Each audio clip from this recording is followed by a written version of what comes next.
eu percebi que o longboarder, o cara que surfa na água, estava desassistido. Porque os skates longboards que se existiam até a nossa concepção eram mais estreitos, eram tábuas prensadas, eram tábuas compensadas, que de alguma maneira eram pranchas leves e muito flexíveis. E os seus eixos de 200 milímetros, eixos pequenos, não permitiam aquela transição como às vezes você acaba por me observar, às vezes lá no parque, fazendo aquelas curvas. E tudo isso eu detectei uma necessidade muito importante.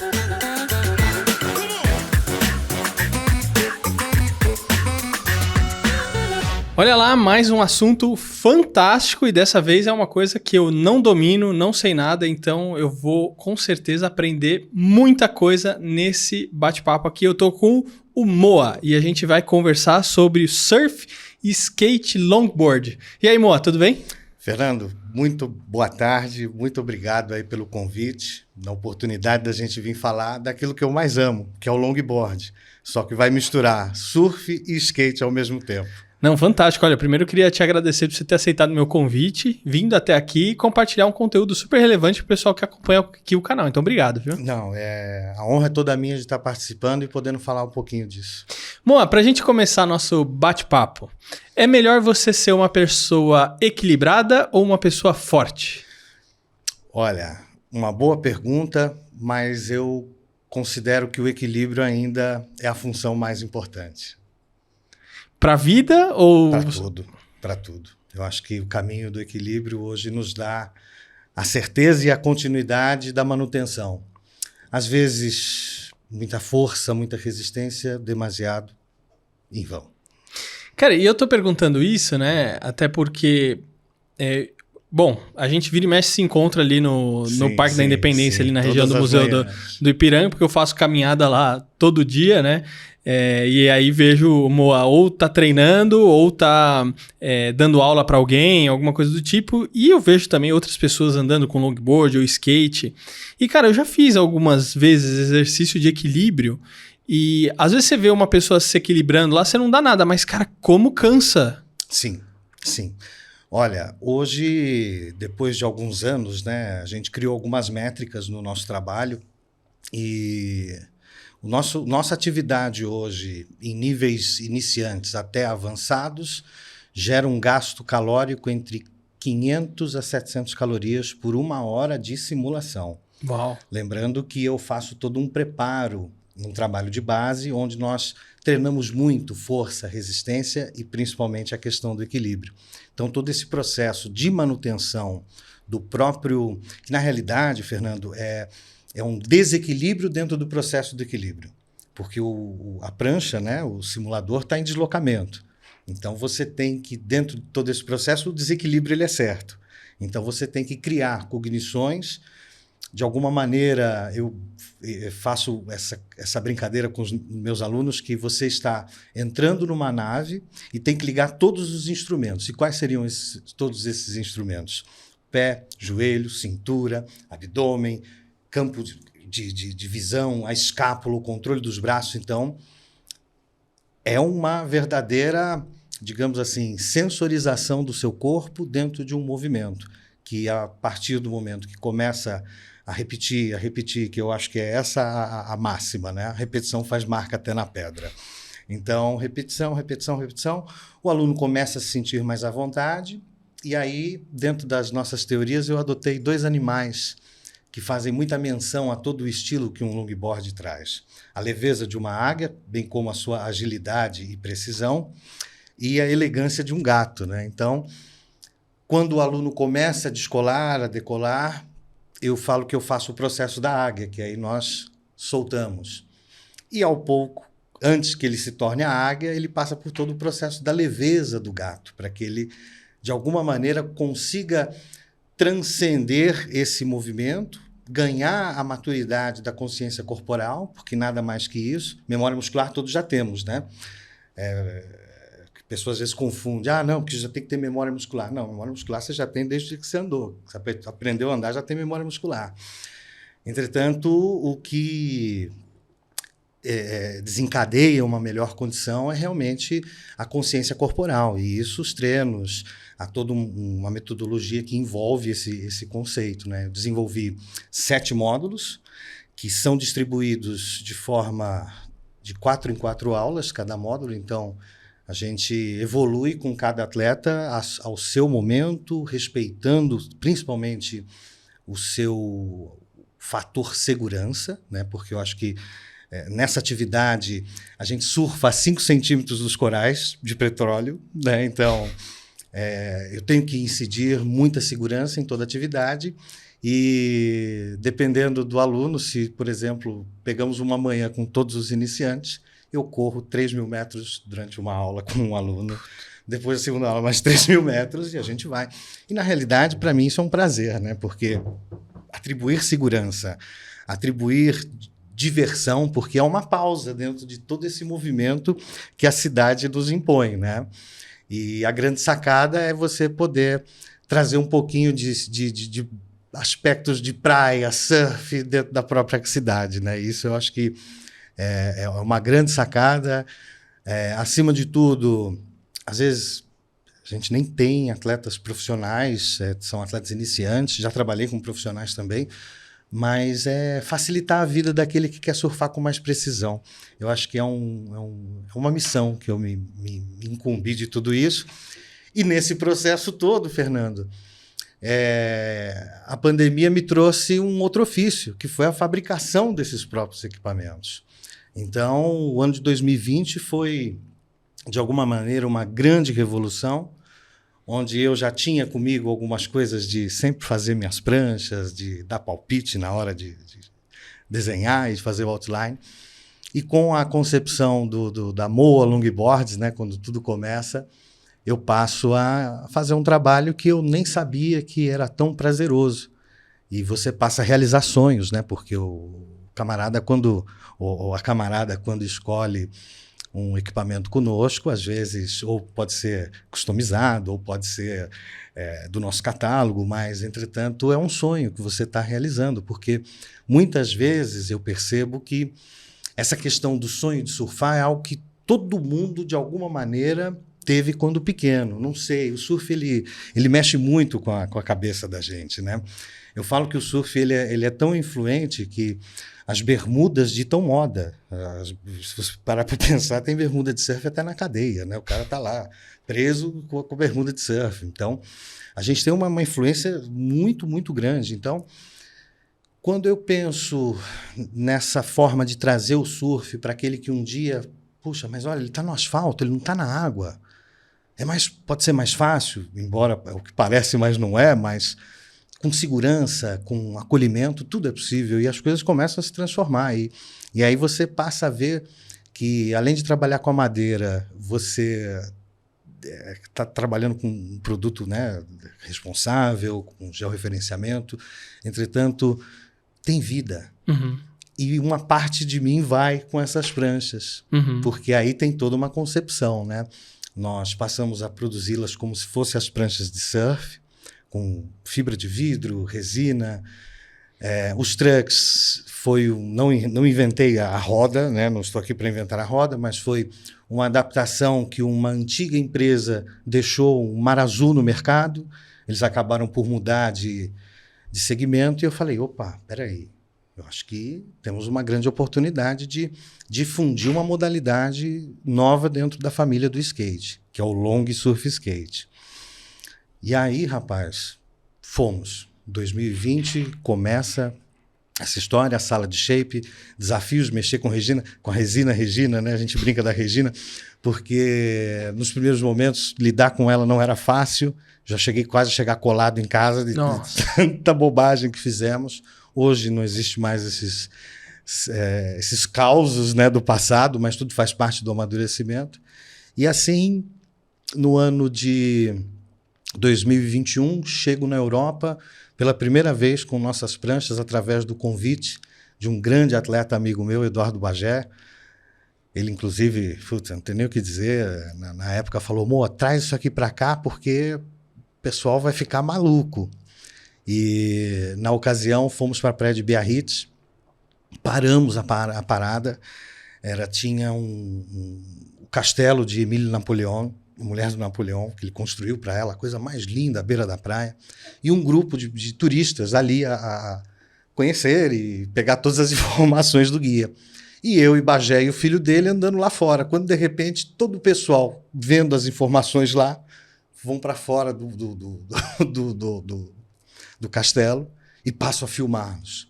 Passam a ir atrás da gente, querer tirar fotos, e ali eu falava, nossa, que bacana e que interessante, né? Porque é o efeito NASA, como eu até tinha te falado. As pessoas, não, o que é isso? Vamos ver, deixa eu tirar uma foto, posso subir? E aí eu colocava, e a prancha, ela tem um comportamento muito instável, ela bem molinha, sabe? Não é tão fácil, não é. E eu também não falava tão francês assim, nada, absolutamente nada de francês, e usava o inglês na época, eles não respondiam, mas estava tudo certo, foi uma maravilha. Eu acho que essa questão da facilidade também, porque o que acontece? Quando o pessoal vê você andando, e eu pelo menos tenho essa impressão, e você faz isso com uma naturalidade que parece que isso assim, isso aí é fácil fazer isso aí, entendeu? Então, é como se a gente estivesse andando, entendeu? Sim, então, tipo sim, assim, sim. O andar é uma coisa natural. Sim, então, sim. você vê a pessoa fazendo isso com uma naturalidade tão grande que você fala assim, deixa eu subir lá na prancha também. Eu acho que às vezes o pessoal teve essa impressão também, Sim, que aí sim. falou, opa, peraí, não é tão fácil assim, não. Eu já recebi mensagens de pessoas que às vezes não me conhecem, né? E aí falam assim, mas isso tudo na água acontece? Eu falo, rapaz, eu não preciso provar nada para ninguém, mas tudo originou-se no mar, né? Com o advento da vida, as obrigações profissionais, acabei que na nossa época, digamos assim, né, Fernando? A gente pode até falar assim hoje, o surf não era uma atividade tão atrativa como é hoje. E nem profissional, talvez. Não que hoje eu seja, né, de forma alguma, mas com o advento, acho que a Olimpíada em 2016 teve um boom. O skatista virou celebridades, o surf ascendeu para o mundo mais uma vez. O mundo conheceu o surf por diversos momentos, né? Mas essa ascensão da Olimpíada realmente trouxe um novo status para essa, digamos assim, modalidade, e não só para o mercado, para o business, né? Então, o que antigamente, por exemplo, quando eu aprendi a surfar nos anos 90, não se existia treinamento, não se existia... Se você perguntasse para alguém na água como é que fazia, como é que faz para chegar ao bico da prancha, o cara nunca ia te falar. Pelo menos foi o que aconteceu nas nossas épocas, né? Então, hoje não, hoje tem um acolhimento, hoje você tem treino, hoje eu mesmo vou fazer clínicas agora no próximo dia 18 no Rio de Janeiro, reunindo grandes masters do longboard, trazendo, né, essa troca positiva de energia, de informação, de conhecimento, de vivência, que eu acho que a vivência não tira nada. O que você viveu jamais se apaga. Então, eu acredito muito nesse processo das experiências, e acredito também que, poxa, Fê, você está do lado de alguém mais experiente, por exemplo. Teremos lá Vitorino James, um dos grandes ícones do surf longboard nos anos 90, camarada com quase 60 anos, ou mais, eu acho, mas num grau de receptividade, de harmonia, de troca da experiência de vida dele como um grande logger. Então, eu acho que isso, para mim, é muito, muito importante, às vezes até mais que uma apostila, porque está na prática, está Claro. ali, está no tete a tete. Então, eu aposto muito nesse modelo de troca. E eu acredito que hoje a informação ela está para todos.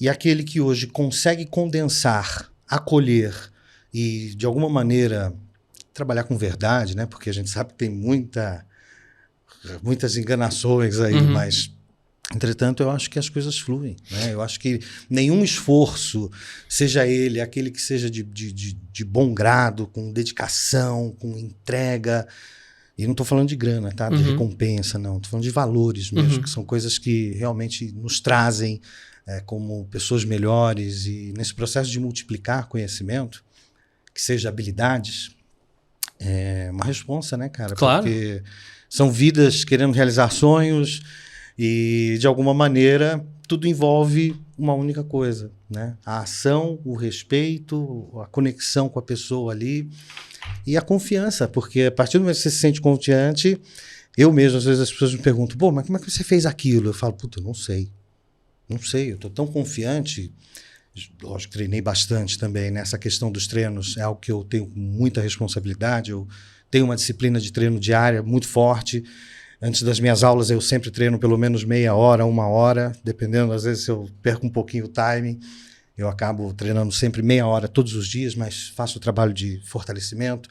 Galera acima dos 40 tem que fazer musculação, tem que fortalecer, dar tônus, não para virar Mr. Olímpia, mas para dar qualidade de vida ao músculo, porque músculo é vida, né? Não falamos aqui no sentido de halterofilismo, sim, mas sim. de qualidade à carcaça que vamos carregar daqui para frente. E uma das nossas bandeiras é essa, né? De que os treinos não podem parar, Não porque pode parar. A mente é traiçoeira. A mente às vezes não nos deixa, às vezes, seguir aquilo que a gente quer pelos medos, pelas inseguranças, a questão do tempo. A pessoa fala, o tempo é o tempo. Sim, o tempo é um dos bens maiores, mas o bem maior sem recursos para que você possa administrá-lo, e o recurso maior é a nossa saúde. Tempo por tempo, você vai ficar deitado numa cama e não vai poder fazer nada. Né? Então, eu acho que uma das nossas maiores bandeiras hoje é, independente se você é um super logger ou quer se tornar um super logger, tudo é possível, porque eu considero que, por exemplo, o fato de nunca ter vivido uma vida totalmente ligada ao mundo do profissional, do atleta, mas embora tenha muito respeito por todos, eu conquistei uma motricidade que, poxa, eu com muito respeito e humildade, eu não devo nada para ninguém, né? No sentido de saber fazer acontecer, de poder hoje multiplicar, porque eu considero que você... Nem sempre, por exemplo, o Pelé foi um técnico de futebol, né? Ele podia ser o melhor jogador do mundo, mas ele não acabou sendo técnico. Então a ideia não é ser o melhor do mundo. A ideia é ser o melhor para as pessoas, para poder, de alguma maneira, criar um link de conexão para melhor movimentação, para maior satisfação, para ficar mais realizado. Fantástico, porque você sabe o seu espaço. Exato. E o seu caminho. Então, peraí, eu tô aqui, né? Tô nesse raio aqui e é isso que eu vou proporcionar para as pessoas. Exato. Agora, Moa, sabe uma coisa que eu tenho dúvida, né? E até por não fazer parte desse meio todo, né? Que o quanto que as coisas se misturam, se interligam. Porque assim, uma coisa é o skate, uma coisa é o longboard, outra coisa é o surf, né? Outra coisa é o surf, skate, longboard. Sim. Né? Então, eu queria que você falasse um pouquinho, né? Não precisa, claro, não precisa aprofundar, né? Sim, que sim, vai virar uma tese de doutorado aqui pro pessoal. Mas a diferença, mesmo porque sei lá, vou pegar um cara aqui que eu assisti o documentário recentemente, que foi o Chorão.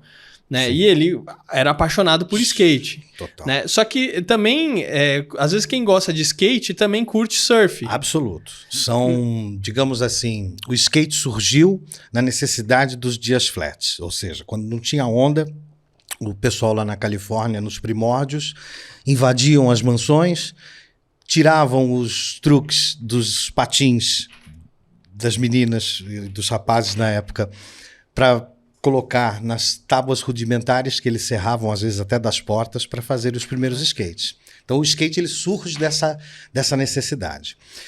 E aí o que aconteceu? Com o boom do surf skate, que eram umas pranchinhas pequenininhas, que simulavam o quê? O surf do shortboard. Nessa evolução, como eu te falei, de pessoas oferecerem treinamento e tal, eu percebi que o longboarder, o cara que surfa na água, estava desassistido. Porque os skates longboards que se existiam até a nossa concepção eram mais estreitos, eram tábuas prensadas, eram tábuas compensadas, que de alguma maneira eram pranchas leves e muito flexíveis. E os seus eixos de 200 milímetros, eixos pequenos, não permitiam aquela transição como às vezes você acaba por me observar, às vezes lá no parque, fazendo aquelas curvas. E tudo isso eu detectei uma necessidade muito importante. Então, respondendo a primeira parte, a primeira grande diferença onde há toda essa conexão é que os nossos skates eles são os simuladores, os long surf skates, são em escala e proporção às pranchas de surf. Então, a mesma base que o longboarder, que o surfista vai utilizar no meu skate, ele vai aplicar na prancha dele da água. O mesmo processo, ou seja, a mesma área de trabalho que ele vai simular no asfalto é a mesma área de trabalho que ele vai ter na água. Começa aí a grande similaridade. Outra grande conexão é esse eixo de 380 milímetros, esse truck, que ele possui molas de compressão que acabam por gerar um balanço, que no processo de tração, a qual as rodinhas são submetidas, acaba tendo um efeito muito simulatório ao processo laminar, que é o que a prancha é submetida sobre a água. E daí começam as grandes, digamos assim, vantagens e diferenciais do nosso equipamento, porque além dele trabalhar numa escala e proporção, ele é feito sob medida, de acordo com a envergadura de cada atleta, e também proporciona um sistema de viragem muito semelhante ao comportamento de uma quilha na água. Puta, mas você está no asfalto, como é que você está falando isso? Cara, eu estou te garantindo isso, ele se comporta como uma quilha na água. Ou seja, os trucks tradicionais, eles geralmente sempre acabam por ter a virada na frente. E o nosso, ele acaba que por virar atrás. Então, ele vira tanto atrás quanto à frente. Se tu, às vezes, reparar em algumas fotos que eu tenho, o truque tem uma hora que ele está totalmente virado para dentro, interno, e o da frente virado externo. Ou seja, 180 graus interno e 180 graus externos.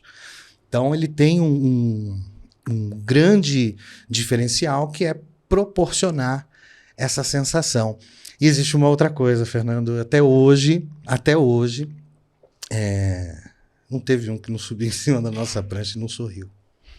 Que loucura. Impossível não sorrir. Esse é um desafio que eu lanço para todo mundo. Olha, seja o que for, você vai rir porque achou engraçado, você vai rir porque adorou, você vai rir por alguma forma, porque a felicidade que ele nos traz, para mim, hoje, vou te ser muito franco, ainda mais algumas ondas que às vezes não... Hoje descer para a praia não tá fácil, né? Tá tão caro. Eu às vezes prefiro surfar no asfalto, pela regularidade, pela qualidade. Pegamos aquela ladeira maravilhosa sozinho todas as manhãs, né? Então às vezes eu prefiro ficar aqui, porque é muito mais efetivo a questão do treino para mim. Ô Mo, e você falando de surf, eu lembro que... Bom, você entrou aqui, a gente começou falando de comandos em ação, videogame, umas coisas assim mais da nossa época, né? E aí eu lembro de, às vezes, alguns filmes que passavam na sessão da tarde. E tinha um filme que era de surf, cara. Alegrias de Verão. Eu não sei se é esse. Eu vou te contar mais ou menos como é que é a história. Você com certeza vai saber. Às vezes é esse, eu não sei. Que era um cara que ele saía ali da cidade dele e ele ia surfar, se eu não me engano, no Havaí. Eu não sei. Não, esse é o Surf no Havaí. Que eu passava acho que no SBT, né? Tinha o Tartaruga. Aí, eu não sei se tinha tartaruga, mas aí era o seguinte: o cara ele começa a surfar e o cara, na verdade, ele sabia, mas não sabia surfar. Sim. E aí tinha um cara que morava sozinho, todo afastado ali, e os caras falavam, aquele cara é o cara do surf. É o fera. E aí ele vai lá, ele consegue convencer o cara a treinar ele. Porque ele tinha uma competição e tal, não sei o quê. E aí ele vai lá e pega a prancha mais top. O cara, não, você não vai pegar essa aí. Você vai pegar o long primeiro, que era o maiorzão, mais pesado de todos. Depois você aprende nesse. E aí ele vai trocando de prancha. Eu não sei se você lembra qual que é esse filme ou não. Surf no Havaí. Esse filme passava no SBT, acho que pelo menos uma vez por mês, né?